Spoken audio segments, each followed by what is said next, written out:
আমার পিছনে যে জায়গাটা দেখতে পাচ্ছেন এইটা হচ্ছে বয়রার বিএসএফ ঘাঁটি। এখান থেকে কিন্তু সর্বদা বাংলাদেশের প্রতি নজর রাখে তারা, ঠিক আছে।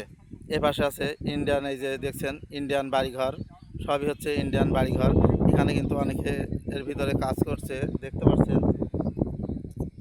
এখান থেকে কিন্তু আমরা হয়তো বিএসএফকে দেখতে পাচ্ছি না, কিন্তু ইন্ডিয়ান বিএসএফ কিন্তু আমাদের দেখতে পাচ্ছে এবং আমাদের পরে সব সময় নজর রাখছে। কিন্তু আমরা কি করছি না করছি A to Z তারা কিন্তু আমাদের প্রতি নজর রাখছে, ঠিক আছে।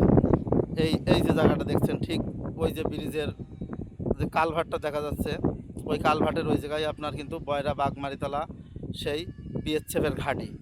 ওখান থেকে কিন্তু আপনার আমাদের যেমন আপনার ক্যাম্প বলি, বিজিবি ক্যাম্প, ঠিক সেই ক্যাম্পটাই কিন্তু ওই জায়গায় আছে, কিন্তু আমরা দেখতে পারছি না, কারণ যেহেতু ওখানে যেতে পারছি না সেক্ষেত্রে আপনাদেরকে দেখাতেও পারছি না।